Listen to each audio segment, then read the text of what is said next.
राज्यसेवा मुख्य परीक्षा 2025 एक नवीन पेपर पॅटर्न आणि एक नवीन सिलेबस आणि अशा सिलेबसला अशा पॅटर्नला समजून घेण्यासाठी तुमच्या मनामध्ये असलेली एक क्युरिओसिटी किंवा ज्याला आपण कुतूहल म्हणतो. ऑब्वियसली अशा प्रकारे जेव्हा तुम्ही अशा नवीन परिस्थितीला नवीन अभ्यासाला जेव्हा सामोरे जाता तेव्हा त्याबद्दल तुमच्या मनात बरंचसं एक नर्वसपणा प्रॉब्लेम्स डाऊट्स असणं साहजिकच आहे.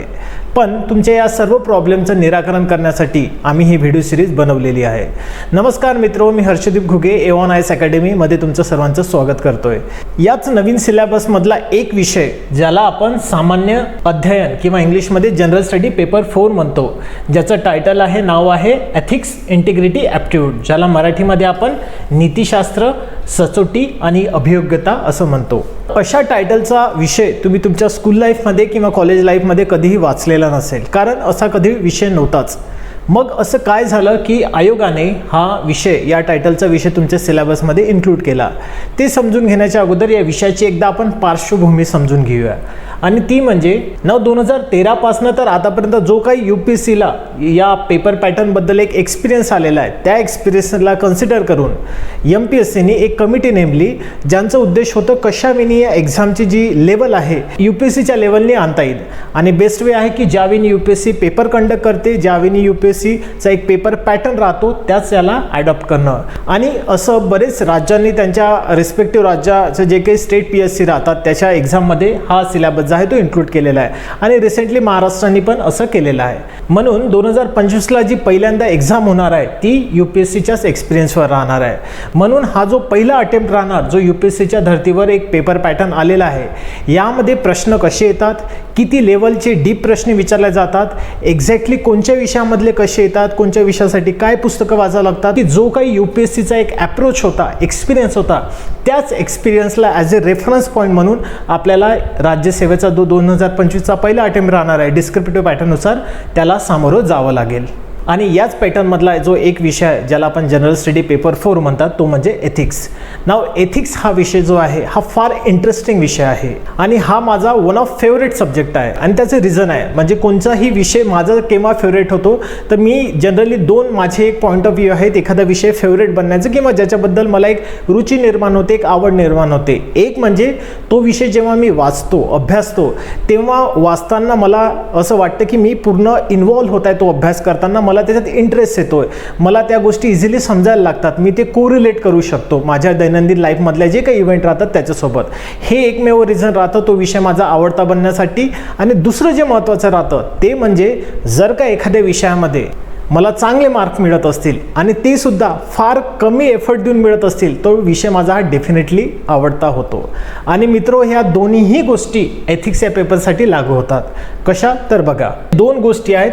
पहिली गोष्ट म्हणजे या विषयाला आपल्याला किती टाईम आणि एनर्जी द्यावी लागेल, आणि सेकंड म्हणजे कितीत कमीत कमी एनर्जीमध्ये, कितीत कमीत कमी टाईममध्ये तुम्हाला खूप चांगले मार्क्स यामध्ये मिळू शकतात. या 2 गोष्टी ज्या आहेत हे या विषयाला डिसाइडिंग फॅक्टर आहेत. जर एथिक्सच्या पेपरला तुम्ही जर का कम्पेअर केलं GS paper 1st, 2nd, 3rd सोबत, तर तुम्हाला एक गोष्ट जाणवेल की या तिन्ही सब्जेक्टला प्रिपेअर करणारा जेवढा टाईम लागतो त्याच्या अर्ध्याला अर्धा टाईम जो आहे प्रिपेअर करायला तो एथिक्स या सब्जेक्टला राहतो.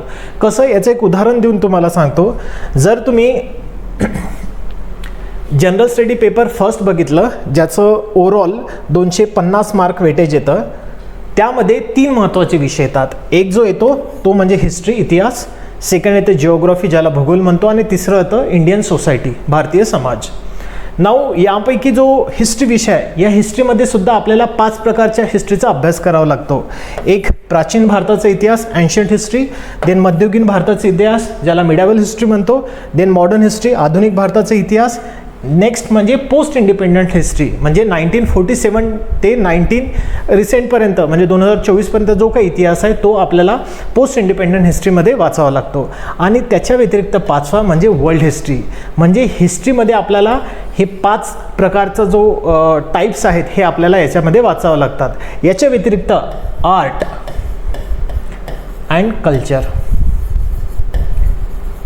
हा सुद्धा एक पॉईंट आहे किंवा एक सबसेक्शन आहे ज्याला आपल्याला वाचावं लागतं. सेकंड म्हणजे जॉग्रफीबद्दल जर का बोलायचं झालं तर जॉग्रफीला तुम्हाला जॉग्रफीमध्ये पण physical geography, climatology, Indian geography, world geography अशा डिफरंट टाईपच्या जॉग्रफी आहेत, तुम्हाला ते वाचावं लागतात. आणि तिसरा विषय इंडियन सोसायटी. नाव मित्र, हे जे तिन्ही विषय आहेत, या तिन्ही विषयाला म्हणजे मी एक शिक्षक या नात्याने जर का सांगायचं झालं तर हिस्ट्री विषय शिकवण्यासाठी कमीत कमी मला हे पाचही टाईप जे आहे हे शिकवण्यासाठी मिनिमम 60 लेक्चर लागतात. जर जॉग्रफी शिकवायचं असेल तर 45 to 50 लेक्चर्स जॉग्रफी म्हणजे त्यामध्ये पूर्ण कवर केल्या जातं. आणि सोसायटीसाठी आपण म्हणू शकतो 15 ते 20 लेक्चर लागतात. ठीक आहे. नाव हे जे तिन्ही विषय आहेत म्हणजे एका 60 अधिक 50 अधिक 20 किती होतात? 130. Right. 130 lecture GS paper first complete करण्यासाठी लागतात. आणि अगेन यामधला जो लेक्चरचा टायमिंग आहे तो म्हणजे 2 आवर्सचा. म्हणजे आपण म्हणू शकतो 260 आवर्स जे आहेत हे टोटल GS पेपर 1 पूर्ण शिकवायला ॲज अ शिक्षक म्हणून आम्हाला लागतात. नाऊ जर का तुम्ही एवढे टाईम स्पेंड केल्यानंतर तुम्ही किती मार्काची तयारी करता? 250 मार्काची. पण जर का तुम्ही एथिक्स या पेपरला कन्सिडर केलं, एथिक्स हा विषय शिकवण्यासाठी पूर्ण सिलेबस कव्हर करण्यासाठी कमीत कमी जे लेक्चर आहेत ते म्हणजे हार्डली तुम्हाला 25 ते 30 लेक्चर लागतात. म्हणजे 25 ते 30 लेक्चरमध्ये पूर्ण जो तुमचा एथिक्सचा सिलेबस आहे, जे तुमचे 250 मार्कचा सिलेबस आहे, तो पूर्ण तुमचा 30 लेक्चरमध्ये होतो. इथे तुम्हाला 130 लेक्चर लागत आहेत, इथे तुम्हाला 30 लेक्चर लागत आहेत. म्हणजे तुम्ही समजू शकता अर्ध्याला अर्धे मार्क्स, अर्ध्याला अर्धा टाईम जो आहे तो एथिक्सला लागत आहे. ही झाली एक पहिली गोष्ट. दुसरी गोष्ट म्हणजे जर तुम्ही एथिक्स याला GS पेपर 1, 2, 3 मध्ये जे काही मार्क्स मिळतात याच्याशी जर का कंपेअर केलं तर जी मार्क्सची रेंज या विषयामध्ये मिळते ना ती मोर ऑर द लेस सेमच राहते. म्हणजे जर का सांगायचं झालं general study paper first, second, थर्डमध्ये जी मार्क्सची रेंज आहे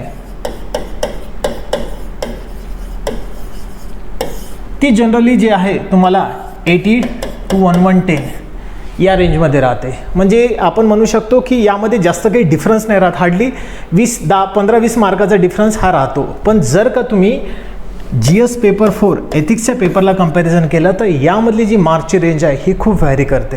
म्हणजे ही तुम्हाला 70 मार्क्स ते 160 मार्क्स या रेंजमध्ये विद्यार्थ्यांना या विषयामध्ये मार्क्स मिळतात. म्हणजे मी तुम्हाला माझ्या एक्सपिरियन्सवरून सांगतो, एका प्रायव्हेट इन्स्टिट्यूटमध्ये जिथे मी विद्यार्थ्यांचे जे मॉक पेपर आहे त्याला चेक करायचो मेन्स पॉईंट ऑफ व्ह्यूने, तिथे एका विद्यार्थी जो होता ज्याला UPSCच्या मेन्समध्ये एथिक्स या विषयामध्ये हाय जे आहेत 161 मार्क मिळालेले आहे. म्हणजे मिनिमम मार्क्स आणि मॅक्सिमम मार्क्समधली जर का रेंज बघसाल तुम्ही तर ही खूप जास्त आहे. इथे हार्डली 15 ते 30 पकडून घ्या तुम्ही. म्हणजे एखाद्या विद्यार्थ्यांनी जर का या तिन्ही विषयाचा अभ्यास केला तर मोर ऑर द लेस जी रेंज आहे ती सारखीच आहे किंवा 10-20 मार्काचा इकडे तिकडे फरक होऊ शकतो. पण इथे जर का बघितलं तर हा डायरेक्टली डबल होतो. म्हणजे एक कन्क्लुजन जे आहे ते तुम्ही काढू शकता की हा जो विषय आहे हा फार महत्त्वाचा रोल प्ले करणार आहे तुमचं सिलेक्शन होण्याच्या पॉईंट ऑफ व्ह्यूने. म्हणून म्हटलं जातं की एथिक्स, एसीचा पेपर आणि ऑप्शनल ज्या विद्यार्थ्यांनी या 3 विषयामध्ये एक चांगली पकड आणली समजा त्याचं सिलेक्शन हे फायनल आहे. म्हणून एथिक्स हा विषय आहे, या विषयाला तुम्हाला फार कमी टाईममध्ये खूप चांगले मार्क मिळवता येऊ शकतात. फक्त कंडिशन एवढी आहे की जे आयोगाला तुमच्याकडनं अपेक्षित आहे ते जर का तुम्ही प्रॉपर वेने डिलिव्हर केलं तर तुम्ही यामध्ये खूप चांगले मार्क फेच करू शकता आणि तुमचं सिलेक्शन होऊ शकतं. म्हणून या विषयाच्या तयारीला तुम्ही जेवढा लवकर लागसाल तेवढं तुमच्यासाठी बेटर आहे. सो हे बॅकग्राऊंड झालेलं आहे. नेक्स्ट म्हणजे कोणताही विषय कोणत्याही विषयाची जेव्हा आपण तयारी करतो तेव्हा काही महत्त्वाचे प्रश्न जे तुम्ही स्वतःला विचारलेच पाहिजे किंवा त्याबद्दल तुम्हाला क्लॅरिटी असणं हे फार गरजेचं राहतं. का गरजेचं राहतं? एखाद्या विषयात जेव्हा आपण अभ्यास करतो त्यामध्ये चांगले मार्क मिळणं हा आपला एक हेतू असतो. पण ते आपल्याला केव्हा मिळतील जर कोणचे योग्य किंवा कोणचे ऑथेंटिकेटेड पुस्तक आपण वाचायला पाहिजे हे आपल्याला कळालेलं असेल आणि ते पुस्तकं कशावेनी वाचायला पाहिजे आणि कशावेनी प्रश्न विचारले जातात आणि कशावेनी तुम्ही त्या बेसिसवर आन्सर डिलिव्हर करू शकता याच्याबद्दल जर का तुम्हाला क्लॅरिटी असेल तर तो विषय जो आहे तो तुमचा नक्कीच एक आवडता होऊ शकतो आणि ज्यामध्ये तुम्हाला चांगले मार्क मिळू शकतो.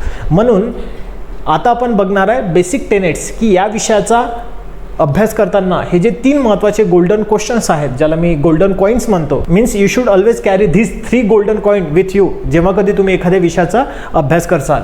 पहिला म्हणजे व्हॉट टू स्टडी, सेकंड म्हणजे हाऊ टू स्टडी आणि थर्ड म्हणजे वाय टू स्टडी. त्या विषयाचा का अभ्यास करायचा. तर पहिलं आपण बघणार आहे व्हॉट टू स्टडीमध्ये की एथिक्स या विषयासाठी आपल्याला काय काय करायचं, काय अभ्यास करायचा आहे. तर जर का तुम्ही बघितलं, आयोगाने तुम्हाला एक क्लिअर कट सिलेबस जो आहे या विषयाचा दिलेला आहे. नाऊ एथिक्स या विषयाबद्दल जर का बोलायचं झालं, compare to GS paper first, second, third, एथिक्सचा जो सिलेबस दिलेला आहे हा एकदम डिटेल फॉर्ममध्ये आयोगाने दिलेला आहे. म्हणजे जर का तुम्हाला एक उदाहरण द्यायचं झालं तर जसं इंडियन सोसायटीमध्ये एक टॉपिक आहे सॅलियंट फीचर ऑफ इंडियन सोसायटी, म्हणजे भारतीय संस्कृतीचे प्रमुख वैशिष्ट्ये. आता यामध्ये जर का तुम्ही बघितलं, आपल्या संस्कृतीचे खूप सारे सॅलियंट फीचर आहेत, ज्यामध्ये आपण म्हणू शकतो कंपोजिट कल्चर येतं, युनिटी इन डायव्हर्सिटी येतं, सेक्युलरिझम येतं, कास्ट सिस्टम येतं, जॉईंट फॅमिली येतं. हे जे काही डिफरंट पॅट्रियार्की येतं, हे जे काही महत्त्वाचे सॅलियंट फीचर आहे हे सिलेबसमध्ये दिलेले नाही आहेत. आयोगाला असं अपेक्षा आहे की ते तुम्ही तयार करसाल. म्हणजे सिलेबस जो आहे तो डिटेल वेने इथे दिलेला आहे का, नाही दिलेला आहे. पण जर का तुम्ही एथिक्ससोबत कम्पेअर केलं तर एथिक्समध्ये एकदम क्लिअर कट आणि डिटेलमध्ये सिलेबस हा इलॅबोरेट केलेला आहे. म्हणजे सांगायचं झालं जसं एथिक्समध्ये एथिक्स काय आहे हे जेव्हा तुम्ही वाचाल तर what is ethics, what are the essence of ethics, त्याचे सिग्निफिकन्स काय आहेत, कॉन्सिक्वेन्सेस काय आहेत, त्याचं पब्लिक आणि प्रायव्हेट रिलेशनशिपमध्ये कसं यूज होतो, या ज्या सब पॉईंट आहेत हे डिटेल सब पॉईंट आयोगाने सिलेबसमध्ये दिलेलं आहे. त्यामुळे पहिली गोष्ट जी आहे ते तुम्हाला या विषयाची तयार करण्यासाठी चांगल्याने प्रिपेअर करावं लागेल, ते म्हणजे the syllabus of this subject. Now मित्र, एक गोष्ट लक्षात ठेवा, हाच विषय नाही तर कोणताही जो विषय तुम्ही अभ्यास करणार, it is very important that you should drill the syllabus of all the subject in your mind. कारण की जेव्हा सिलेबस आपल्या डोक्यामध्ये राहतो तेव्हा जेव्हा न्यूजपेपरमध्ये बरेच विद्यार्थी विचारतात आम्हाला की सर न्यूजमधनं काय वाचा, न्यूजपेपरमधनं काय वाचायचं. सर आम्हाला न्यूजपेपर वाचताना बरेचदा प्रॉब्लेम येतो. प्रॉब्लेम काय येतो, कोणचं आर्टिकल वाचायचं आणि कोणचं आर्टिकल नाही वाचायचं हे समजणं फार गरजेचं आहे. आणि हे तुम्हाला केव्हा कळेल, जेव्हा तुम्हाला तुमच्या सिलेबसमध्ये काय आहे हे जर का माहीत असेल तर तुम्ही त्या सिलेबसच्या बेसिसवर हे सांगू शकता की हां GS पेपर सेकंडमधल्या फर्स्टमधल्या या टॉपिकशी रिलेटेड हे आर्टिकल आहे, दॅट्स हे आर्टिकल मी वाचेल. नाही, हे आर्टिकल माझ्या सिलेबसमधल्या कोणत्याही टॉपिकशी रिलेटेड आहे, त्यामुळे मी हे वाचणार नाही. So you will get the clarity की काय वाचायचं आणि काय नाही वाचायचं. त्याच्यासाठी सिलेबस तुमच्या डोक्यामध्ये असणं फार गरजेचं आहे. त्यामुळे पहिली गोष्ट जी आहे ते व्हॉट टू स्टडीमध्ये जी तुम्हाला प्रिपेअर करायची आहे आणि ती म्हणजे तुमचा सिलेबस. सिलेबस नंतर जो सेकंड टॉपिक आहे तो म्हणजे प्रिव्हियस इयर क्वेश्चन पेपर. नाव प्रश्न येतो, MPSCनी आतापर्यंत डिस्क्रिप्टिव्ह पॅटर्नमध्ये कधी एक्झाम घेतलेली नाही आहे, त्यामुळे PYQचा जो बंच आहे तो राज्यसेवेसाठी तरी सध्या नाही आहे. पण आपण UPSCने 2013 पासनं तर 2023पर्यंत जे काही मेन्सच्या एक्झाम झालेल्या आहेत एथिक्स या सब्जेक्टच्या, त्या सर्व PYQला ॲज ए रेफरन्स पॉईंट म्हणून आपण इथे डेफिनेटली यूज करू शकतो. आणि याचं कारण मी तुम्हाला इनिशियलीच इलॅबोरेट केलेलं आहे. त्यामुळे हे जे काही PYQ आहेत त्याचं तुम्हाला ॲनालिसिस करणे हे फार गरजेचं पडेल आणि हे पूर्ण डिटेलमध्ये या व्हिडिओ सिरीजमध्ये आपण करणारच आहे. नाव इथे एक फार महत्त्वाची गोष्ट आहे जी तुम्हाला लक्षात ठेवावं लागेल की जर का स्पेशली 2021, 22 आणि 23 या 3 वर्षाचे जर का एथिक्सचे पेपर बघितले तर एक गोष्ट ऑब्झर्व केल्या जाते की या 3 वर्षी जे एथिक्सचे पेपर आहेत त्यामधले जे क्वेश्चनची क्वालिटी आहे ती थोडीशी टफ करण्यात आलेली आहे. पण जर का कम्पेअर टू 2013 पासून तर 2019-20 पर्यंत जे काही पेपर व्हायचे त्या लेवलला, म्हणून सध्याची जी एथिक्सचे पेपरची UPSC मधली प्रश्न विचारण्याची जी लेवल आहे ती थोडीशी स्लाइडली टफ आहे असं आपण समजू शकतो. म्हणून आपल्याला प्रिपरेशन या लेवलनी करावं लागेल की 2013 ते 2020 पर्यंत ज्या लेवलनी प्रश्न विचारलेले आहेत त्या लेवलनी करावं लागेल. याबद्दल तुमच्या मनामध्ये कन्फ्युजन असू शकतं. तर एक लक्षात ठेवा, जेव्हा कधी आयोग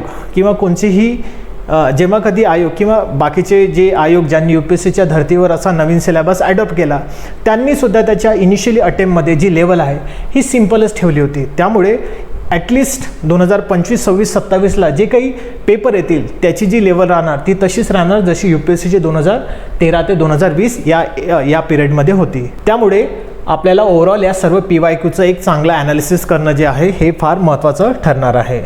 सेकंड महत्त्वाची जी गोष्ट आहे ते म्हणजे या विषयाचं फाउंडेशन जे आहे, बेसिक आहे, याचा पाया जो आहे तो कसं चांगल्याने मजबूत करता येईल, तर तो करण्यासाठी तुम्हाला महाराष्ट्र स्टेट बोर्डचे काही बुक्स आहेत 11th आणि 12th स्टँडर्डचे फिलॉसॉफी या विषयाचे. फिलॉसॉफी ज्याला आपण मराठीमध्ये तत्त्वज्ञान म्हणतो.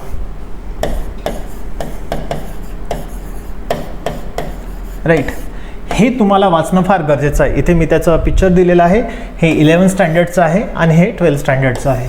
हे दोन्ही जे स्टेट बोर्डचे बुक आहेत हे मराठी आणि इंग्लिश लँग्वेजमध्ये अवेलेबल आहे, हिंदीमध्ये पण अवेलेबल आहे, तुम्ही त्याला तिथने वाचू शकता. नाव तुमच्या डोक्यामध्ये प्रश्न आलेला असेल की सर एथिक्सचा पेपर वाचण्यासाठी आम्हाला फिलॉसॉफी का वाचावं लागेल, याचं काही रिलेशनशिप आहे का? तर हो, याचं रिलेशनशिप आहे. कसं बघूया आपण.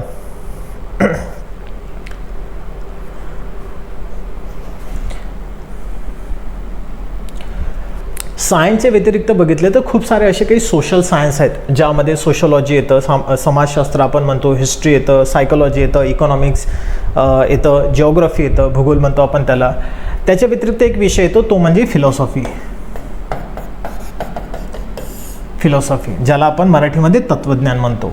फिलॉसॉफी म्हणजे काय जर का बघितलं, हा एक ग्रीक शब्द आहे, त्याच्यावरनं हा विषय आलेला आहे. फिलॉ अँड सॉफियाज.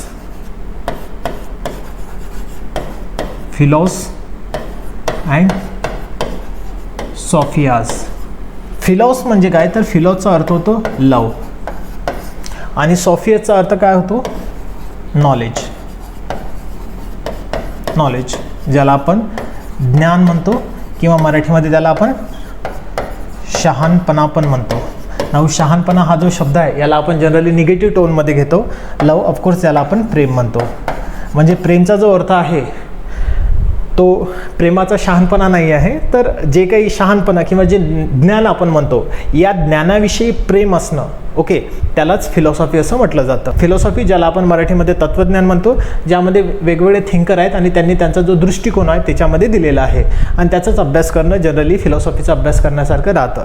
नाव हा जो विषय आहे याच विषयाच्या वेगवेगळ्या ब्रांचेस आहेत किंवा महत्त्वाच्या काही ब्रांचेस आहेत.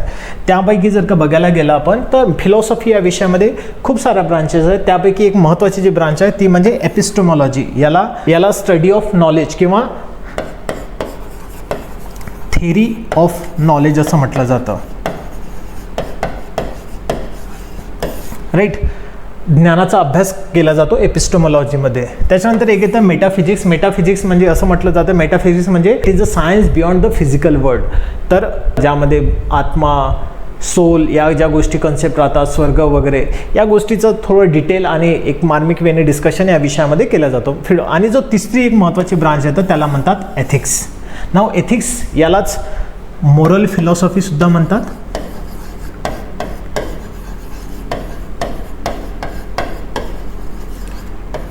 मोरल फिलॉसॉफी ज्यामध्ये तुम्हाला theory of morals and value याचा अभ्यास करावा लागतो. म्हणजे एथिक्सला सोप्या भाषेत जर का सांगायचं झालं तर स्टडी ऑफ मोरॅलिटी और स्टडी ऑफ मोरल व्हॅल्यूज जे आहेत त्यालाच एथिक्स असं म्हणतो. एथिक्सलाच आपण मराठीमध्ये जे आहे ते नीतिशास्त्र म्हणतो. म्हणून या विषयाचं जर का आपल्याला फाउंडेशन चांगलं करायचं असेल तर जे स्टेट बोर्डचे फिलॉसॉफी तत्वज्ञान या विषयाचे जे बुक्स आहेत ह्या तुम्हाला वाचणं फार गरजेचं आहे. जेव्हा तुम्ही ते बुक्स वाचताल त्यामध्ये काही काही चॅप्टर आहेत ॲज इट इज तुमचा जो काही सिलेबस आयोगाने दिलेला आहे त्यामधले एक्झाम्पल आणि त्यामधले डेफिनेशन तुम्ही ॲज इट इज या विषयाची तयारी करताना यूज करू शकता. म्हणून मी स्ट्रिक्टली रिकमेंड करेल त्या पुस्तकाला जर तुम्ही पहिल्यांदा वाचलं तर या विषयामधील जे काही तुमचा इंटरेस्ट आहे, जी काही तुमची रुची राहणार ही डेफिनेटली वाढणारच आहे. म्हणून त्याला कृपया करून तुम्ही वाचा. सो या दोन बुकच्या व्यतिरिक्त जर का बघायचं झालं तर आपल्याला सिलेबस, PYQ, स्टेट बोर्डचे हे जे दोन बुक आहेत हे तुम्हाला वाचावं लागतील. आणि त्याच्या व्यतिरिक्त एक महत्त्वाची गोष्ट, या विषयासाठी मार्केटमध्ये एक सुद्धा स्टँडर्ड बुक जे आहे हे अवेलेबल नाही आहे. म्हणजे बरेचदा UPSCचे जे ॲस्पिरंट आहेत ते 2 ते 3 महत्त्वाचे बुक आहेत जे मार्केटमध्ये अवेलेबल आहेत, ज्यामध्ये एक लेक्सिकॉनचं बुक आहे आणि एक ethics integrity aptitude by G. Subbarao sir आहेत यांचं एक बुक आहे. हे 2 बुक जे आहे UPSC ॲस्पिरंट यूज करतात. पण या 2 बुकमधला जो एक लॅकुना आहे तो म्हणजे या बुक्समध्ये जे काही सिलेबस दिलेला आहे हा डिस्क्रीट पॅटर्नमध्ये दिलेला आहे ना, हा टू द पॉईंट नाही दिलेला आहे. त्यामुळे एखादा न्यूकमर, एखादा विद्यार्थी जेव्हा त्याला वाचेल तेव्हा त्याला तेवढी चांगली क्लिअरिटी हे वाचल्यानंतर येऊ नाही शकत. म्हणून अशा कंडिशनमध्ये जर का रिकमेंड करायचं झालं तर मी तुम्हाला एक अवधेश सिंग सर आहेत यांचं एक बुक आहे एथिक्स इंटिग्रिटी ॲप्टिट्यूड, हे तुम्हाला नक्की रिकमेंड करेल. हे रिकमेंड करण्याचं काय उद्देश आहे माझं, जर का तुम्ही यामध्ये बघसाल तर तुम्हाला जो काय एथिक्सचा सिलेबस दिलेला आहे हा टॉपिक बाय टॉपिक आणि सब पॉईंट बाय सब पॉईंट यामध्ये दिलेला आहे. आणि सर्वात महत्त्वाची जी गोष्ट आहे ती म्हणजे यामध्ये चॅप्टरच्या एंडिंगला तुम्हाला जे काही केस स्टडी आहेत जे या विषयामध्ये विचारल्या जातात ते पण दिलेले आहेत आणि UPSCने जे काही मागच्या वर्षी प्रश्न विचारलेले आहेत त्या प्रश्नाचे उत्तरसुद्धा यामध्ये दिलेलं आहे. तुम्ही जर का बघू शकाल इथे, आता आय डोंट नो तुम्हाला व्हिजिबल आहे की नाही, तर इथे तुम्हाला प्रश्न आणि त्यांचे आन्सरसुद्धा इथे दिलेले आहेत. त्यामुळे एखाद्या व्यक्तीला जर का रेफर करायचं असेल तर हे पुस्तक एक योग्य आहे असं मी सांगू शकतो. हे पुस्तक जे आहे हे मराठीमधनं अवेलेबल नाही आहे. त्यामुळे मराठीमधनं एखादा विद्यार्थी जर का या विषयाची तयारी करत असेल तर त्याच्यासाठी हे थोडंसं चॅलेंजिंग राहणार हे मी समजू शकतो. म्हणून अशा विद्यार्थ्यांना त्यांच्या प्रिपरेशनमध्ये हेल्प होण्यासाठी जे आहे AONISकडनं आम्ही मराठी माध्यमामधनं चॅप्टर बाय चॅप्टर जे आहेत हे नोट्स देण्याचा प्रयत्न करू. ते तुम्हाला फ्रीली टेलिग्राम जे AONIचं चॅनल आहे त्यावर अवेलेबल होऊन जातील. तुम्ही तिथनं त्याला रेफर करू शकता. नाव एक अजून महत्त्वाची गोष्ट जी आहे, जे मी तुम्हाला बुक सांगितलेलं आहेत, एक तुम्हाला लेक्सिकॉनचं सांगितलेलं आणि एक जी सुब्बाराव सरांचं सांगितलेलं आहे. या बुकची जर का तुम्ही साईज बघितली आणि याला कम्पेअर केलं तुम्ही अवधेश सिंग सरांसोबत, तर साईजमध्ये पण कमी येतं. म्हणजे मी असं म्हणू शकेल माझ्या एक्सपिरियन्सनुसार की हे जे अवधेश सिंग सरांचं बुक आहे इट्स लाईक एथिक्सचं हे M लक्ष्मीकांत आहे आणि इझी टू अंडरस्टँड आहे. तुम्ही याला यूज करू शकता. पुण्यामधील काही क्लासेसनी मराठीमधनं विषयाचे नोट्स देण्याचा प्रयत्न केलेला किंवा त्यांनी त्याचे बुक्ससुद्धा मार्केटमध्ये अवेल केलेले आहेत. मी त्यामधल्यापैकी जे काही मार्केटमध्ये अवेलेबल आहेत त्याला वाचलेलं आहे किंवा त्याचा ओव्हरव्ह्यू घेतलेला आहे आणि ते बघितल्यानंतर मला हेच जाणवलं की त्यांनी हे जे बुक्स आहेत यामधलंच अर्ध कंटेंट जे आहे कॉपी पेस्ट केला आणि त्याला ट्रान्सलेट केलं. म्हणून माझ्या पॉईंट ऑफ व्ह्यूने तरी मला ते टू द पॉईंट नाही वाटत. त्यामुळे जर का प्रिपरेशन करायचं झालं तर मी तुम्हाला एवढंच म्हणेल, तुम्ही पहिल्यांदा जे काही बेसिक बुक आहेत त्याला वाचा. त्याच्यानंतर जे काही AONIची व्हिडिओ सिरीज आहे हे तुम्ही पूर्ण ऐका, ती समजून घ्या, जेणेकरून तुम्हाला या विषयामधले जे काही कॉन्सेप्ट्स आहेत हे डिटेल वेने चांगल्या वेने समजून जातील. आणि त्याच्यानंतर जे काही AONIच्या नोट्स आहेत तेवढं जरी तुम्ही वाचल्या त्यामध्ये तुमचं जे आहे या विषयाची एक चांगली आणि कमीत कमी एफर्टमध्ये चांगले मार्क्स मिळू शकतील. या पॉईंट ऑफ व्ह्यूने तयारी तुमची नक्कीच होऊ शकते. आणि या सर्वांच्या व्यतिरिक्त एक सर्वात महत्त्वाची जी गोष्ट आहे ते म्हणजे या विषयाचा पूर्ण अभ्यास करत असताना तुम्हाला करंट अफेअर वाचणं हे फार गरजेचं आहे. म्हणजे या विषयामध्ये तुम्हाला जे काही कन्सेप्ट राहतील त्या प्रत्येक कन्सेप्टवर तुम्हाला एक जे एक्झाम्पल आहे ते तुम्हाला स्टोअर करावंच लागेल, ते तुम्हाला तुमच्या नोट्समध्ये लिहावंच लागेल. आणि ते तुम्हाला कुठनं मिळेल तर डेफिनेटली तुम्हाला ते करंट अफेअरमधनंच मिळेल आणि तिथनंच ते घ्यावं लागेल. नाव प्रश्न येतो की सर तुम्ही नोट्समध्ये आम्हाला जे काही प्रोव्हाइड करसाल किंवा बुक्समध्ये जे काही एक्झाम्पल दिलेले आहेत तेच जर का आम्ही ॲज इट इज यूज केले तर नाही चालतील का? तर बघा काय राहतं की सपोज एक क्वेश्चन आहे, 10 मार्काचा प्रश्न आहे ज्याचं उत्तर तुम्हाला 150 वर्डमध्ये जनरली लिहावं लागतं.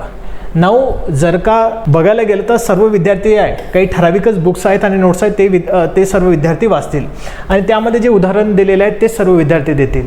म्हणून अशा कंडिशनमध्ये आहे सर्व विद्यार्थ्यांना जर का 6 किंवा 5 किंवा 6 या रेंजमध्ये मार्क मिळत असतील आणि तुम्हाला जर का याच्यापेक्षा एक्स्ट्रा 1 मार्क फेच करायचा असेल, 1 किंवा 2 मार्क फेच करायचं असेल तर तुमच्या नोट्समध्ये तुमच्या आन्सरमधले जे एक्झाम्पल आहेत ते थोडी युनिक असले पाहिजे. आणि ते युनिक केव्हा राहतील? नंबर 1 जर का ते तुम्ही उदाहरण जे आहे तुम्ही स्वतःचे पर्सनल दिले तर, आणि नंबर 2 म्हणजे करंट अफेअरमधनं असे खूप सारे जे उदाहरण आहेत हे तुम्हाला कलेक्ट करता येऊ शकतात. उदाहरण म्हणजे एक्झॅक्टली मला काय म्हणायचं आहे, फॉर एक्झाम्पल जसं प्रामाणिकपणा, ऑनेस्टी ज्याला आपण म्हणतो. आता ऑनेस्टी ही एक माणसाची व्हॅल्यू आहे, हे एक मूल्य आहे. याच्या बेसिसवर एखादं उदाहरण तुमच्या माइंडमध्ये एखाद्या ऑफिसरचं असणं गरजेचं आहे की XYZ ऑफिसर आहे ज्यामध्ये ही व्हॅल्यू होती. जसं आपण जर का महाराष्ट्राच्या कॉन्टेक्स्टमध्ये बघितलं तर नियमाचं पालन करणारे एक अधिकारी म्हणून तुकाराम मुंडे सर यांची एक ओळख आहे की ते स्वतःही नियमाचं पालन करतात आणि लोकांना सुद्धा ते पालन करण्यासाठी ते प्रवृत्त करतात. तर एक कणखर नेतृत्व आणि एक असं नेतृत्व की जे करप्शनला बिलकुल टॉलरेट करत नाही ते म्हणजे तुकाराम मुंडे सर. तर सरांचं जे आहे असे एक्झाम्पल आपण ॲज इट इज आपल्या पेपरमध्ये कोट करू शकतो आणि हे जे काही एक्झाम्पल आहेत तुम्हाला पेपरमधनं डेफिनेटली मिळू शकतात. त्यामुळे तुम्हाला न्यूजपेपर वाचणं हे फार गरजेचं आहे. सेकंड महत्त्वाची जी गोष्ट जी करंट अफेअर आणि न्यूजबद्दल जे तुम्हाला मदत करेल ते म्हणजे या विषयामध्ये तुम्हाला काही केस स्टडी आहेत. मी आता सिलेबसबद्दल जो पार्ट आहे तो डिस्कस करेल तेव्हा तुम्हाला केस स्टडी काय एक्झॅक्टली डिटेल कळून येईल. बघा केस स्टडी म्हणजे काय राहतं, याला घटना अभ्यास म्हणतात. म्हणजे सपोज उदाहरण जर का द्यायचं झालं तर तुम्ही एका जिल्ह्याचे डिस्ट्रिक्ट कलेक्टर आहात आणि अशा ठिकाणी तुमचा जो जिल्हा आहे तिथे भूकंप येणं किंवा पूर येणं, लँडस्लाईड होणं या गोष्टी वारंवार होतात. एके दिवशी तुमच्या शहरामध्ये खूप सारा पूर येतो आणि त्या फ्लडच्या कंडिशनमध्ये काही लोक जे आहेत ते अडकलेले आहेत एका ठिकाणी आणि त्यांना तिथनं काढण्यासाठी एकमेव माध्यम ते म्हणजे हेलिकॉप्टर आहे. सो तुम्हाला हेलिकॉप्टरने तिथल्या लोकांना आणायचं आहे. आणि या अडकलेल्या लोकांपैकी जर का बघायला गेलं त्यामध्ये काही मोठमोठ्या लेवलचे हे ब्युरोक्रॅट्स आहेत, काही पॉलिटिशियन आहेत, काही वुमेन्स आणि चिल्ड्रन्स आहेत, काही आजारी व्यक्ती किंवा जखमी झालेले व्यक्ती आहेत आणि काही जे व्यक्ती जे माउंटेनियर करणारे आहेत असे व्यक्तींचा एक ग्रुप जो आहे तो अडकलेला आहे. नाव तुम्हाला प्रश्न केस स्टडीमध्ये विचारला जाते की या सर्व लोकांना तुम्ही इव्हॅक्युएट करणार आहात, पण यापैकी सर्वात पहिले तुम्ही कोणत्या लोकांना इव्हॅक्युएट करणार आणि कोणत्या लोकांना सर्वात आखरी करणार हे तुम्हाला स्टेप बाय स्टेप त्या केस स्टडीमध्ये लिहावं लागतं. सो असे जे ओरिजिनल एक्सपिरियन्स ओरिएंटेड जे केस स्टडी असतात त्या तुम्हाला या पेपरमध्ये अभ्यास करावा लागतात.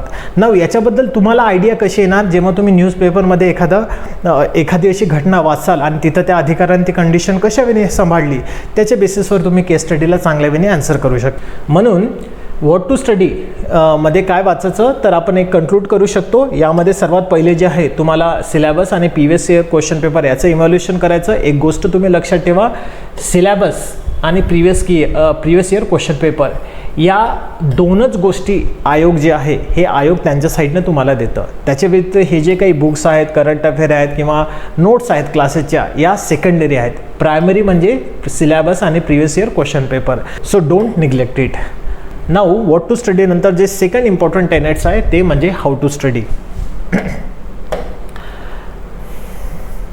नाऊ हाऊ टू स्टडी म्हणजे अभ्यास कसं करायचा यामध्ये 3 पॉईंट मला तुम्हाला सांगायचे आहेत. आणि पहिलं म्हणजे या विषयाची तयारी करताना या विषयामध्ये जे काही सिलेबसमध्ये आहेत, जे काही कीवर्ड्स आलेले आहेत, जे काही टेक्निकल वर्ड्स आलेले आहेत ज्याला आपण जार्गन्स म्हणतो, या सर्व की टर्मच्या ज्या बेसिक डेफिनेशन आहेत ते तुम्हाला खूप चांगल्या वेळी लर्न करायचे आहेत. नाऊ डेफिनेशन लर्न करणं का गरजेचं आहे तर जेव्हा तुम्ही मुख्य परीक्षेमध्ये जेव्हा या विषयामध्ये आन्सर लिहाल तिथे तुम्हाला विचारलं जाईल की एथिक्स म्हणजे काय आणि एथिक्स एका सिव्हिल सर्वंटला योग्य निर्णय घेण्यासाठी कसं मदत करतो.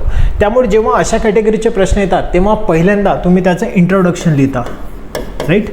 आणि या इंट्रोडक्शनमध्ये तुम्ही जे काही प्रश्नामधली जी की टर्म आलेली आहे ती म्हणजे इथे एथिक्स आलेले आहे त्याला तुम्ही डिफाईन करता.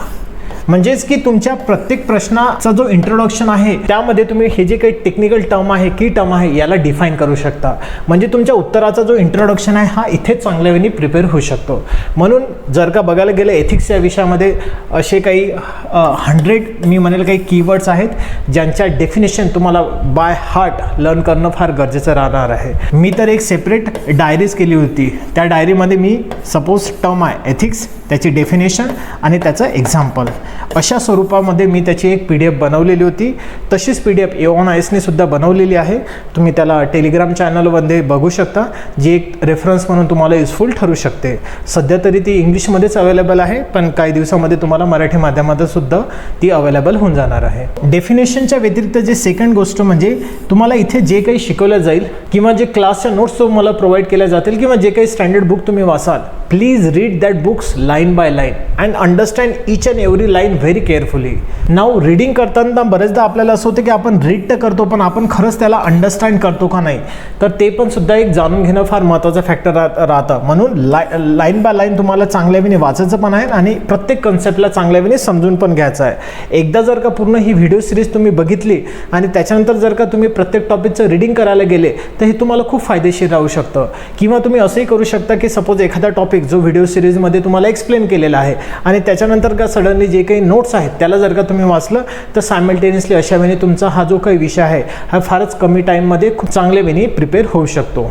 तिसरं महत्त्वाचं फॅक्टर म्हणजे हा विषय करताना तुमचं जे ऑब्झर्वेशन आहे, निरीक्षण, ते फार महत्त्वाचा रोल प्ले करणार आहे या विषयाचा अभ्यास करताना. समाजामधील जे काही महत्त्वाचे इव्हेंट्स आहेत, जे काही घटना होतील, ह्या सर्व घटनाला बघताना तुम्हाला त्यांना एकदम ॲनालिटिकल वेने चांगल्या वेने ऑब्झर्व करणं फार गरजेचं राहणार आहे. का राहणार आहे आणि ते कशा करावे लागतील हेच मी तुम्हाला स्लाईडमध्ये आज एक्सप्लेन करणार आहे की कशा वेने आपण आपल्या दैनंदिन लाईफमध्ये किंवा आपल्या पर्सनल जे एक्सपिरियन्स असतात त्याला आपण कशा वेने या विषयाचा सिलेबस समजून घेताना यूज करू शकतो. याचे मी तुम्हाला 3 एक्झाम्पल जे आहे ते आता सांगणार लागणारच आहे. सो हाऊ टू स्टडीमध्ये तुम्हाला बेसिक डेफिनेशन आहे, त्याची एक सेपरेट डायरी बनवून त्यांना चांगल्यापणे लर्न करायचं आणि प्रत्येक जी टर्म आहे आणि त्याचा नमुना म्हणून तुम्ही जी PDF आहे ती A1ISच्या टेलिग्राम चॅनलमधून यूज करू शकता. सेकंड, तुम्हाला जे काही नोट्स आहेत त्याला लाईन बाय लाईन चांगल्यापणे वाचायचं आहे आणि अंडरस्टँड करायचं आहे. आणि लास्टली वेदर न्यूजपेपर किंवा तुमच्या पर्सनल लाईफ किंवा तुमच्या सोसायटीमधले जे काही महत्त्वाचे ऑब्झर्वेशन आहेत हे खूप महत्त्वाचा रोल प्ले करतील या विषयाची तयारी करण्यासाठी. तिसरं आणि फार महत्त्वाचं म्हणजे वाय टू स्टडी. या विषयाचा अभ्यास आपण का करायचा? तर पहिलं जे ऑब्वियस रिझन आहे की आपण या विषयाचा अभ्यास का करायचा ते म्हणजे ऑब्वियसली 250 मार्क आहेत सर याचे एक्झाममध्ये, त्यामुळे वेटेज आहे, त्यामुळे याला तर वाचवंच लागेल.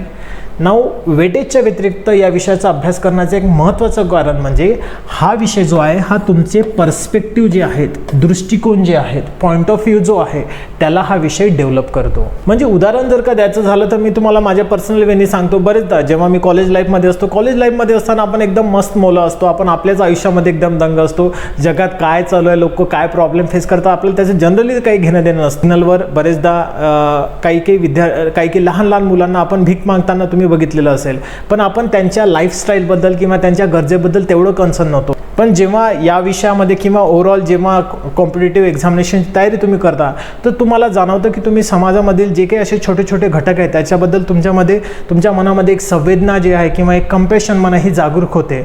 आणि पर्सनली माझ्यामध्ये तरी या विषयाने खूप महत्त्वाचा रोल प्ले केलेला आहे. म्हणून हा विषय फक्त एक्झामसाठीच नाही तर एक तुम्हाला उत्तम नागरिक होण्यासाठी सुद्धा एक चांगला हेल्पफुल ठरेल. आणि जेव्हा तुमचे पर्स्पेक्टिव्ह चांगल्यापणे डेव्हलप होतात तर ऑब्व्हियसली तुम्ही एक बेस्ट व्हर्जन आहे, तुमचंच एक बेस्ट व्हर्जन डेफिनेटली होता. नाव तुमच्यापैकी बरेच विद्यार्थ्यांच्या मनामध्ये येणार की सर आम्हाला हे बेस्ट व्हर्जन काही व्हायचं नाही, आम्हाला फक्त ही एक्झाम क्रॅक करायची आहे. तर मित्रो एक गोष्ट लक्षात ठेवा, तुम्हाला बेस्ट व्हर्जन व्हावं लागेल. तुम्हाला तुमचा जो विचार करण्याची पद्धत ही बदलावी लागेल, तिला डेव्हलप करावं लागेल. का डेव्हलप करावं लागेल? जर डेव्हलप नाही केलं तर तुम्हाला मेन्समध्ये जेव्हा तुम्ही आन्सर लिहिसाल तिथं तुम्ही पकडल्या जाचाल.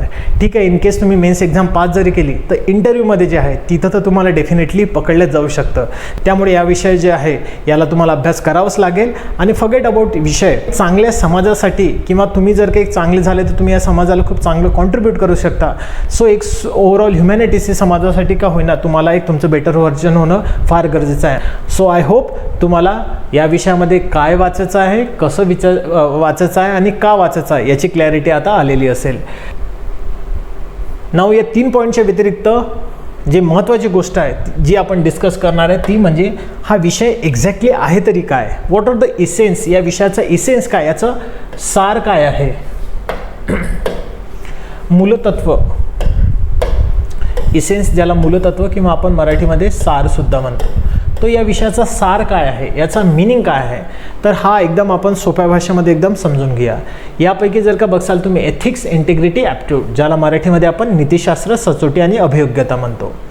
जसं तुम्ही जेव्हा जेवण करता तर जेवणामध्ये तुमचे वेगवेगळे इन्ग्रेडियंट्स असतात, त्यामधनं तुम्हाला कार्बोहायड्रेट पण भेटतं, प्रोटीन पण भेटतात, न्यूट्रियन्स पण भेटतात, मिनरल्स पण भेटतात आणि या सर्वांचं असणं फार गरजेचं राहते तुमच्या हेल्दी लाईफसाठी. तसंच एका हेल्दी किंवा एका चांगल्या आदर्शवान अधिकाऱ्यांमध्ये ॲप्टिट्यूड असणं, इंटिग्रिटी असणं आणि एथिक्स असणं, ज्याला आपण नीतिशास्त्र, सचोटी आणि अभियोग्यता म्हणतो, या तिन्ही गोष्टी असणं फार गरजेचं राहतं. यामधली जी पहिली टर्म आहे ज्याचा अर्थ आपण जाणून घेऊया ती म्हणजे ॲप्टिट्यूड. ॲप्टिट्यूड हा जो शब्द आहे याला तुम्ही बरेचदा ऐकलं असेल. इवन प्रिलिम्समध्ये जो सीसॅटचा पेपर आहे, राईट, सीसॅटचं सुद्धा जे फुल फॉर्म आहे that is civil services aptitude test, right. तर ॲप्टिट्यूड म्हणजे काय? बरेचदा ॲप्टिट्यूडला आपण इंटेलिजन्स जे आहे, इंटेलिजन्स ज्याला आपण बुद्ध्यांक म्हणतो, सो ॲप्टिट्यूड आणि इंटेलिजन्स याला आपण एकच समजतो, पण त्या दोन्हीमध्ये डिफरन्स आहे. एक लक्षात ठेवा, इंटेलिजन्स म्हणजे काय? So intelligence is all about gaining the knowledge. एक पुस्तक तुम्ही वाचताय तर किती क्विकली ते वाचल्यानंतर तुम्हाला नॉलेज मिळतं, it shows that your intelligence. But aptitude म्हणजे काय? ॲप्टिट्यूड म्हणजे जे काही तुम्ही नॉलेज वाचलेलं आहे ते तुम्ही किती चांगल्यारीत्या अप्लाय करू शकता, it shows your aptitude. So intelligence is all about gaining the knowledge and aptitude is all about applying the knowledge. Now अजून जर का सोप्या भाषेमध्ये ॲप्टिट्यूड म्हणजे काय हे समजून घ्यायचं असेल तर बघा, ॲप्टिट्यूड म्हणजे इट्स लाईक हे एक तुमच्यामधली एक स्पेशल ॲबिलिटी आहे. स्पेशल ॲबिलिटी, ज्याला आपण एक विशेष क्षमता असं म्हणू शकतो.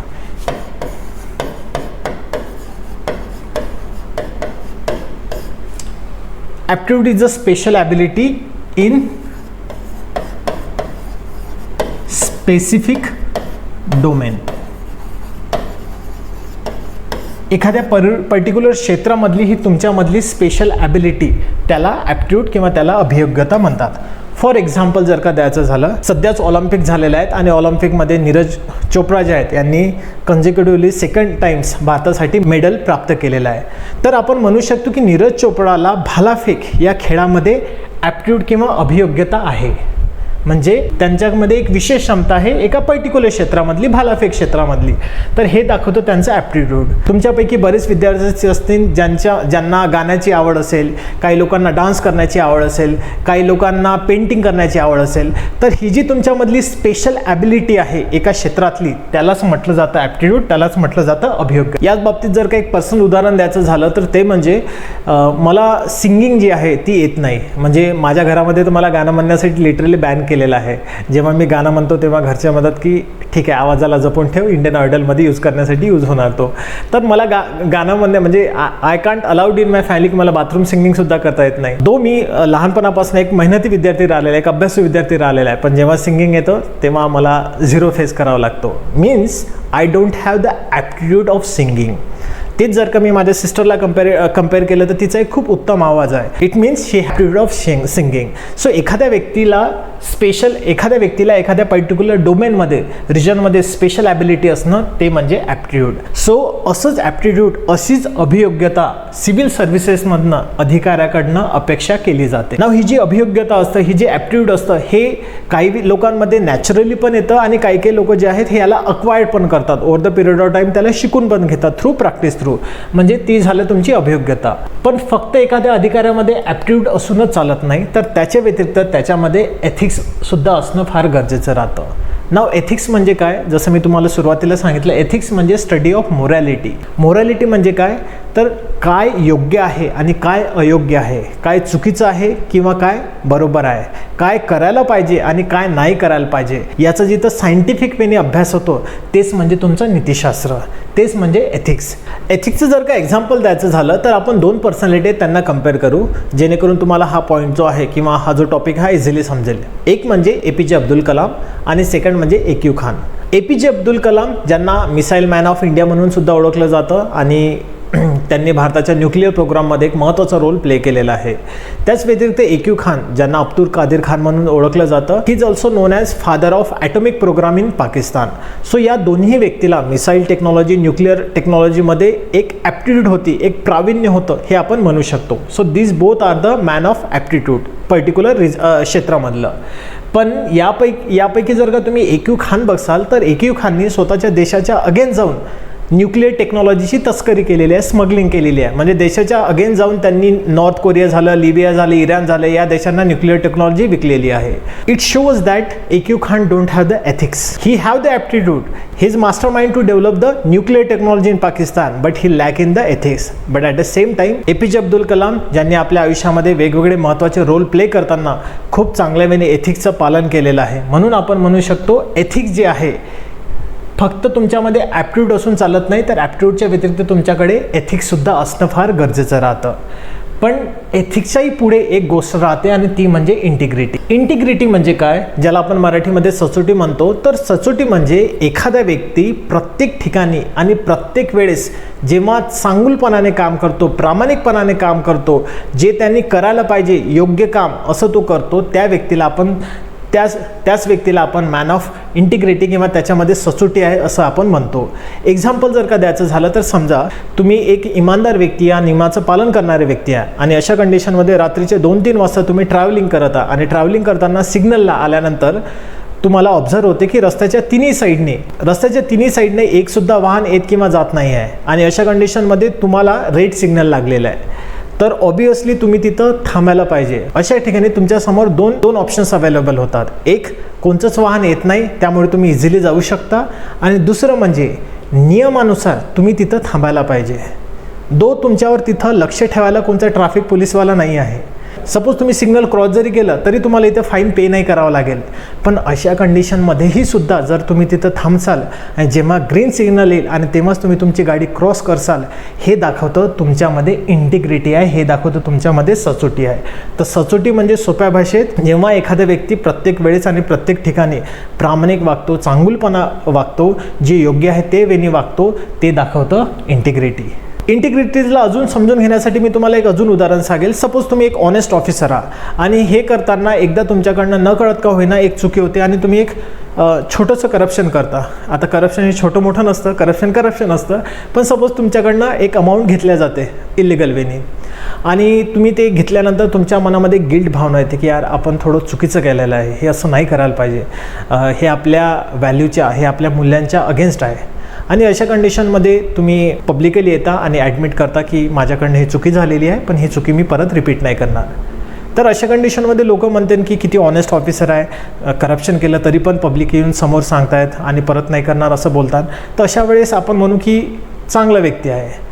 पण जर का तुमच्यामध्ये इंटिग्रिटी असेल ना, तर असं छोटं का होईना करप्शन करण्याची भावनाच तुमच्या मनामध्ये येणार नाही. हे म्हणजे इंटिग्रिटी, हे म्हणजे सचोटी.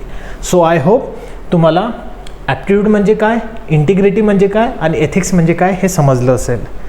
तर आपण म्हणू शकतो एखाद्या अधिकाऱ्यामध्ये फक्त ॲप्टिट्यूड असणं हे गरजेचं नाही आहे, तर ॲप्टिट्यूड व्यतिरिक्त एथिक्स आणि इंटिग्रिटी हे सुद्धा असणं फार गरजेचं आहे. म्हणजेच ॲप्टिट्यूड जी आहे ही एक नेसेसरी कंडिशन आहे.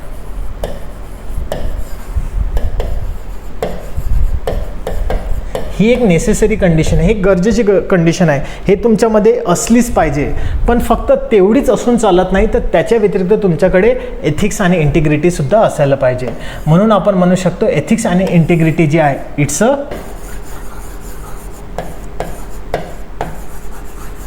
Sufficient condition. It's a sufficient condition. So necessary आणि सफिशियंट कंडिशन जेव्हा तुम्ही फुलफिल करू शकाल, तेव्हाच तुम्ही एक उत्तम, तेव्हाच तुम्ही एक आयडियल ऑफिसर जे आहे हे आहात असं आपण म्हणू शकतो. नाऊ या व्हिडिओ सिरीजमध्ये एथिक्सच्या खूप साऱ्या थिंकर्सनी, विचारवंतांनी, फिलॉसॉफरनी, तत्त्वज्ञानांनी खूप वेगवेगळ्या डेफिनेशन दिलेल्या आहेत. या वेगवेगळ्या डेफिनेशन पुढे आपण बघणारच आहे. पण फक्त इथे या विषयाचा एक्झॅक्टली अर्थ काय होतो किंवा याचा इसेन्स काय, सार काय, हेच आपल्याला इथे एक सांगायचं होतं. नाऊ प्रश्न येतो की जेव्हा मी हाऊ टू स्टडीमध्ये तुम्हाला एक गोष्ट सांगितली की या विषयाचा अभ्यास करण्यासाठी तुमच्याकडे ऑब्झर्वेशन असणं फार गरजेचं आहे.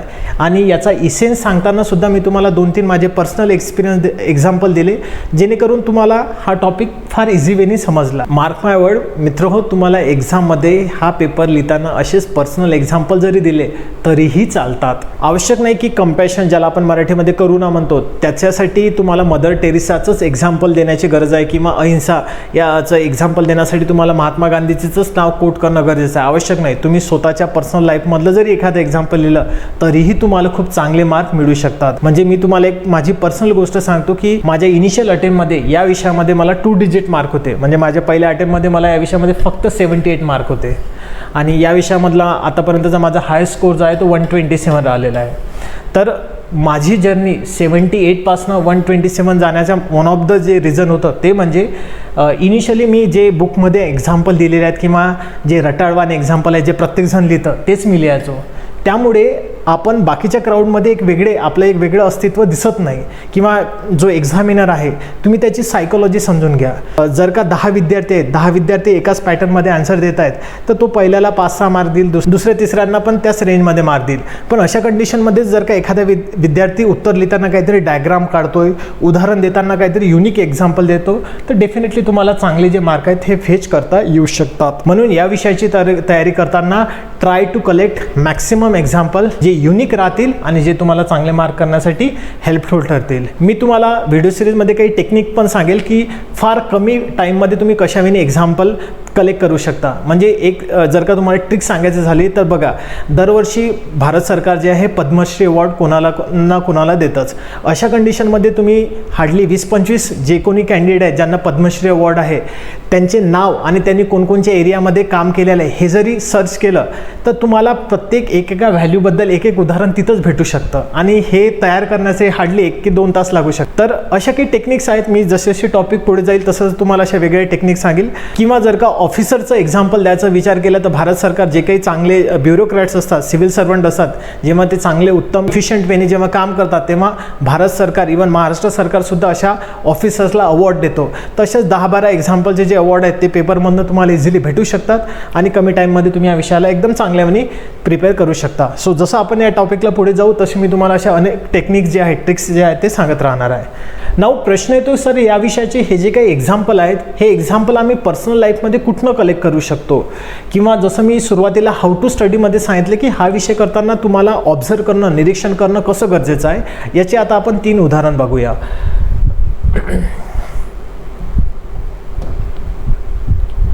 लहानपणी तुम्ही ही जी गोष्ट आहे लाकूड तोड्याची गोष्ट हे नक्कीच वाचलेली किंवा ऐकलेली असेल. लाकूड तोड्या जो एक इमानदार प्रामाणिक व्यक्ती असतो, मेहनती व्यक्ती असतो आणि त्याचं पूर्ण फॅमिलीचं जे संगोपन आहे ते त्याच्याच कामावर आधारित राहतं. अशा कंडिशनमध्ये एकदा जंगलामध्ये लाकूड तोड्या त्याचं काम करत असताना त्याची जी कुऱ्हाड आहे ती पाण्यामध्ये पडते आणि तो मग त्याला टेन्शन येतं, तो रडायला लागतो आणि त्याची कंडिशन बघून पाण्यामधनं देव येतो आणि देव त्याला विचारतो आणि देवाला तो पूर्ण कंडिशन नॅरेट करतो.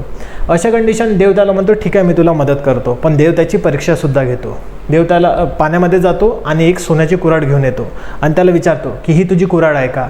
लाकूड तोड्या म्हणतो नाही देवा ही माझी कुऱ्हाड नाही आहे. देव परत पाण्यात जातो आणि परत एक चांदीची कुऱ्हाड घेऊन येतो आणि त्याला विचारतो ही तुझी कुऱ्हाड आहे का. यावेळी सुद्धा लाकूड तोड्या डिनाय करतो आणि म्हणतो नाही देवा ही सुद्धा माझी कुऱ्हाड नाही आहे. तिसऱ्यांदा देव पाण्यात जातो आणि जी लाकूड तोड्याची ओरिजिनल लोखंडी कुऱ्हाड होती ती घेऊन येतो आणि त्याला विचारतो लाकूड तोड्या ही तुझी कुऱ्हाड आहे का. तर आपली कुऱ्हाड बघून लाकूड तोड्याच्या चेहऱ्यावर एक आनंद येतो.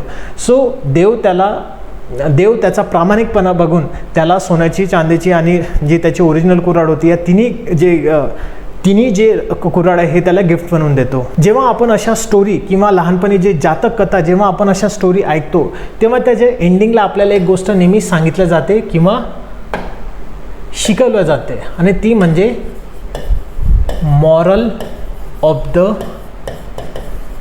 Story is. या स्टोरीमधनं आपण काय शिकलेलं आहे. तर या स्टोरीचं जर का एक्झाम्पल द्यायचं झालं तर या स्टोरी थ्रू तुम्ही एक शिकू शकता की एखाद्या व्यक्तीचं ऑनेस्ट राहणं, honesty is the best policy आपण म्हणतो. तो ऑनेस्टी किंवा प्रामाणिकपणा ही क्वालिटी तुमच्यामध्ये असणं किती गरजेचं आहे आणि हे तुम्हाला कशावेळी यूजफुल ठरू शकते, हेल्पफुल ठरू शकते हेच या गोष्टीचं सार आहे. याच्याच व्यतिरिक्त जर का एक दुसरी स्टोरी बघायचं झालं, लहानपणी संत तुकाराम महाराजांच्या या ओव्या ज्या आहेत गाण्या थ्रू किंवा बुक थ्रू तुम्ही ह्या नक्कीच वाचलेल्या असतील. काय आहे त्या ओव्या, जे का रंजले गांजले त्यासी मने जो आपले, तोची साधू ओळखावा देव तेथेची जाणावा. याचा अर्थ असा होतो जे का रंजले गांजले म्हणजे जे काही व्यक्ती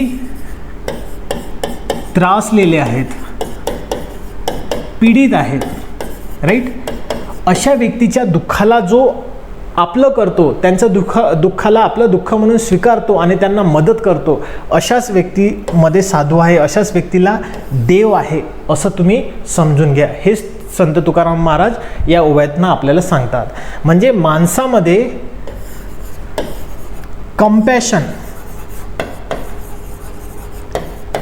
कंपॅशन ज्याला आपण मराठीमध्ये करुणा असं म्हणतो किंवा सिंपथी ज्याला आपण सहानुभूती,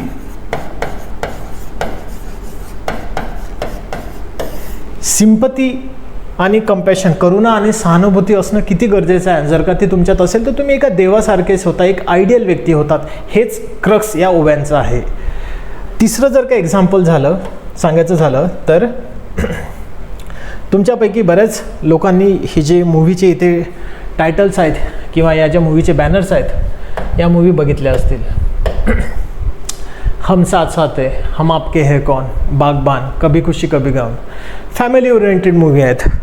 आणि मला अजूनही आठवते जेव्हा कधी असे मूवी लागतात माझी आई नेहमी रडायची आणि तुमच्यापैकी बरेच लोक ते बघून इमोशनल तरी झालेच असतील किंवा थोडं तरी आपल्याला वाटतं की अरे काहीतरी चुकीचं होत आहे. सो आपण ही जी माणसाची भावूक होण्याची प्रवृत्ती आहे ही का होते, कारण की आपण त्या मूवी बघताना काहीतरी गोष्टी कोरिलेट करतो आणि शिकतो. या मूवीमधनं तुम्ही काय शिकले असाल तर फॅमिली, कुटुंब हे आपल्या आयुष्यामध्ये किती महत्त्वाचा रोल प्ले करतं. ते जर का चांगलं असेल तर आपण किती चांगल्यारीत्या डेव्हलप होतो, किंवा फॅमिली थ्रू आपल्याला जे प्रेम मिळतं, जे रिस्पेक्ट मिळतं, किंवा जे फॅमिलीमध्ये असताना ऑनेस्ट राहणं किती गरजेचं राहतं. जर का तुम्ही ऑनेस्ट राहता तर फॅमिलीला किती फायदा होतो किंवा तुम्हाला किती इंडिव्हिज्युअल फायदा होतो, किंवा फॅमिलीसाठी एक सॅक्रिफाईस करण्याची जी भावना आहे, अशा वेगवेगळ्या ज्या गोष्टी आहेत हे फॅमिली ओरिएंटेड गोष्टी तुम्हाला या मूवी थ्रू शिकायला मिळतात. त्याच व्यतिरिक्त जर का बघायचं झालं तर काही रिसेंट मूवी आहेत, त्यापैकी आर्टिकल 15 एक फार सुंदर आणि एक उत्तम मूवी आहे. जर का आपल्यापैकी तुम्ही या मूवी जर का बघितलं नसेल तर मी रिकमेंड करेल आर्टिकल 50 आवर्जून बघा. आर्टिकल 15 असू द्या किंवा एक पिंक मूवी असू द्या, या दोन्ही मूवी जेव्हा तुम्ही बघसाल तर तुम्हाला आठवेल की यामध्ये जेव्हा एखाद्या व्यक्तीसोबत चुकीच्या गोष्टी होतात तेव्हा कोणचं तरी दुसरा व्यक्ती त्याच्यासाठी फाईट करतो आणि त्याला न्याय देण्यासाठी मदत करतो. हीच एक सामाजिक न्याय, हीच एक सोशल जस्टिसची भावना आहे की एखादा गरजू व्यक्ती त्याला मदत करणे, त्याच्यासोबत जर का चुकीचं असेल तर त्याच्यासाठी फाईट करणं सोशल जस्टिस. किंवा इक्वॅलिटी, म्हणजे बरेचदा समाजामध्ये आपण म्हणतो की भारतामध्ये पॅट्रियार्की आहे, पितृसत्ताक पद्धती आहे, मेल डॉमिनेटेड सोसायटी आहे. तर अशा कंडिशनमध्ये मेल आणि फिमेल जे आहे यामध्ये बरेचदा आपल्याला सोशल डिफरन्सेस किंवा इनइक्वॅलिटी ही दिसून येते आणि त्या बेसिसवर मग डिस्क्रिमिनेशन पण होतो. हे व्हायला नको. किंवा जर का समाजामध्ये इक्वॅलिटी असेल, सोशल जस्टिस असेल तर किती चांगला समाज होऊ शकतो, या गोष्टी आपल्याला या मूवी थ्रू शिकायला मिळतात. म्हणजे मला हे जे 3 एक्झाम्पल आहे याच्या थ्रू तुम्हाला काय सांगायचं, पहिलं एक्झाम्पल जिथे आपण प्रामाणिकपणा किती गरजेचा असतो हे बघितलं. दुसरं एक्झाम्पल जिथं कंपॅशन, करुणा, सहानुभूती किती महत्त्वाचा रोल प्ले करतात एका व्यक्तीला चांगलं व्यक्ती बनवण्यासाठी. आणि तिसरं म्हणजे फॅमिली ओरिएंटेड जे काही व्हॅल्यूज आहेत, रिस्पेक्ट म्हणा, प्रेम म्हणा, सॅक्रिफाईस म्हणा, ऑनेस्टी म्हणा, इक्वॅलिटी म्हणा, सोशल जस्टिस म्हणा, या व्यक्ती आपल्याला किती चांगले व्यक्ती म्हणून घडू शकतात, बदलू शकतात, हे या मूवीतनं किंवा हे या एक्झाम्पलमधनं आपण शिकलो.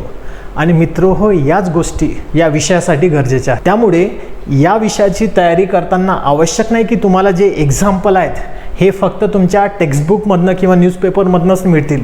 हे तुम्हाला मूव्हीमधनं सुद्धा मिळू शकतात, एखाद्या गाण्यामधनं सुद्धा मिळू शकतात, किंवा एखाद्या लहानपणीच्या स्टोरीमधनं सुद्धा मिळू शकतात.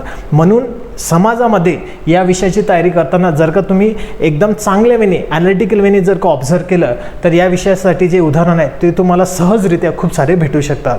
That is the important of observation, जे या विषयाला खूप गरजेचं आहे. नाव हा पॉईंट जर का कळाले असेल तर नेक्स्ट पॉईंट जो आहे ज्याला आपण डिस्कस करणार आहे, UPSCच्या कंपॅरिझनमध्ये MPSCने जे काही स्टेप किंवा रिफॉर्म काढलेले आहेत फारच उत्तम आहेत. जसं की पेपर झाल्यानंतर विदिन 2-3 डेजमध्ये आन्सर की पब्लिश करणं, UPSC जनरली असं करत नाही. का करत नाहीत डोंट नो, पण नाही करत ते. पण MPSCने हा जो एक नवीन सिलेबस दिलेला आहे, तर या नवीन सिलेबसमध्ये कोणत्या विषयामध्ये किती प्रश्न येतील, किती मार्क्सला राहतील, याबद्दल बरेच शिक्षकांच्या आणि विद्यार्थ्यांच्या मनातसुद्धा डाऊट होते की UPSCच्या बेसिसवरच ॲज इट इज प्रश्न विचारले जातील की काही वेगळा पॅटर्न राहणार. तर MPSCने हे जे काही क्लाउड ऑफ डाऊट्स होतं हे टोटली डिमॉलिश केलेलं आहे. आणि MPSCने क्लिअर कट, म्हणजे जर का तुम्ही या स्लाईडला ऑब्झर्व करसाल तर रिसेंट MPSCने त्यांच्या वेबसाईटवर हे काही डिस्क्रिप्टिव्ह पॅटर्नमध्ये जे काही पेपर होतील त्यामध्ये किती प्रश्न विचारले जातील आणि त्याचं काय स्वरूप राहणार हे पूर्ण डिटेलमध्ये दिलेलं आहे. त्यामुळे त्यापैकी जर का एथिक्स पेपरचं जर का आपण बघायला गेलं तर एथिक्स पेपरमध्ये जे आहे, या पेपरमध्ये 2 सेक्शन येतात. एक येतो सेक्शन A आणि एक येतो section B. Now section A मध्ये जर का तुम्ही बघसाल तर यामध्ये 10 मार्काचे, म्हणजे 10 मार्काचे टोटल 13 प्रश्न, 1, 2, 3 असे 13 प्रश्न, म्हणजे 13 मल्टिप्लाय बाय 10 जर का केलं तर 130 मार्काचा तुमचा हा सेक्शन A येतो.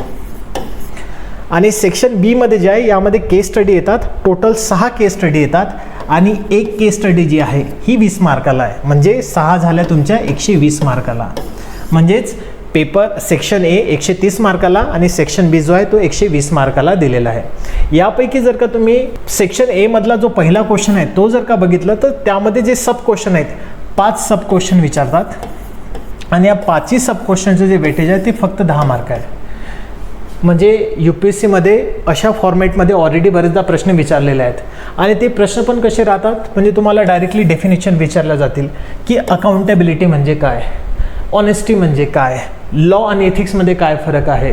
तर अशा छोट्या छोट्या ज्या डेफिनेशन आहेत या सब क्वेश्चनमध्ये विचारल्या जातील, ज्याचं वेटेज जे आहे हे 10 मार्क राहणार आहे. बाकीचे जे हे 10 प्रश्न आहेत या 10 प्रश्नाला तुम्हाला 150 शब्दामध्ये लिहावं लागतं आणि हे ज्या केस स्टडी आहेत या केस स्टडीला तुम्हाला 250 वर्ड्समध्ये 250 शब्दामध्ये लिहावं लागतं. नाव केस स्टडीचा कसा अभ्यास करायचा, कशावेळी लिहायचं हे आपण बघणारच आहे. त्याच्या अगोदर आपण बघणार आहे की या विषयाचा सिलेबस काय आहे. आयोगाने जी PDF पाठवली होती त्याचाच हा एक कट ऑफ मी लावलेला आहे. इथे सिलेबसचं स्पेलिंग चुकीचं झालेलं आहे, बट आयोगाने इथं करेक्ट करून दिलेलं आहे. So no issue at all. तर आपण आता बघूया की या विषयाचं सिलेबस एक्झॅक्टली काय आहे. जसं की मी तुम्हाला सध्याच सांगितलं या विषयामध्ये जे आहेत 2 सेक्शन येतात, सेक्शन ए आणि सेक्शन बी.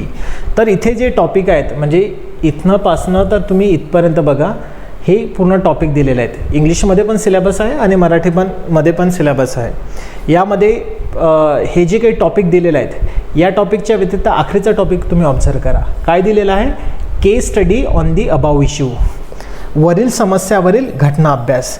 आणि हा जो आखरीचा टॉपिक आहे तोच म्हणजे झाला तुमचा सेक्शन बी. त्याच्या व्यतिरिक्त हा पूर्ण सेक्शन ए आहे. ठीक आहे.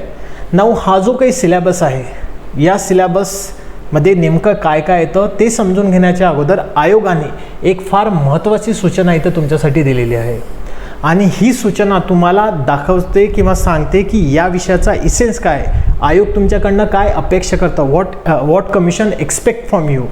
तर जर का ही इन्स्ट्रक्शन आहे हिला जर का समजून घ्यायचं झालं तर यामध्ये काय दिलेलं आहे, आयोगाने तुम्हाला what commission expect from you, आयोग तुमच्याकडनं काय अपेक्षा करतो. तर यामध्ये आयोग तुमची जी वृत्ती आहे ज्याला आपण ॲटिट्यूड म्हणतो आणि तुमचा जो दृष्टिकोन आहे, जो ॲप्रोच आहे याला चेक करतो. कशा संबंधात चेक करतो तर इंटिग्रिटी, सचोटीच्या पॉईंट ऑफ व्ह्यूने किंवा सार्वजनिक जीवनात जे काही समंजसपणा राहतो, प्रोबिटी इन पब्लिक लाईफ राहतं ते तुमचं चेक केलं जाईल. किंवा बरेचदा समाजामध्ये वावरत असताना खूप साऱ्या प्रॉब्लेमला आपल्याला फेस करावं लागतं. बरेचदा काही इश्यू किंवा काही जे समस्या आहेत संघर्षाबाबतीत अशा खूप साऱ्या समस्या ज्या आहेत आपल्याला समोर फेस कराव्या लागतात. हे करताना तुमचा दृष्टिकोन काय राहतो, तुम्ही कशावेळी त्याला डील करता किंवा ते डील करताना तुम्ही तुमच्या ज्या व्हॅल्यूज आहेत ह्या फॉलो करता की नाही करता, या सर्व एक्सपेक्टेशन हा पेपर तुमच्याकडनं करतं आणि त्याच्याच बेसिसवर या पेपरमध्ये केस स्टडी हे विचारल्या जातील हे आयोगाने इथं क्लेरिफाय केलेलं आहे. त्यामुळे हे फार महत्त्वाचे इन्स्ट्रक्शन आहे. तुम्ही नंतर सिलेबस कॉपीमध्ये याला डिटेल वेनी वाचू शकता. तर सिलेबसचं जर का बोलायला झालं तर सिलेबसमध्ये इथे काही पॉईंट दिलेले आहेत आणि जसं मी तुम्हाला म्हटलेलं आहे की बाकीच्या विषयाच्या कंपॅरिझनमध्ये एथिक्समध्ये जे टॉपिक आहेत हे एकदम डिटेल आणि एकदम पॉईंट बाय पॉईंट दिलेले आहेत. नाव या पूर्ण सिलेबसला जर का लक्षात ठेवायचं असेल तर आपण या पूर्ण सिलेबसला 2 कॅटेगरीमध्ये डिवाईड करू शकतो.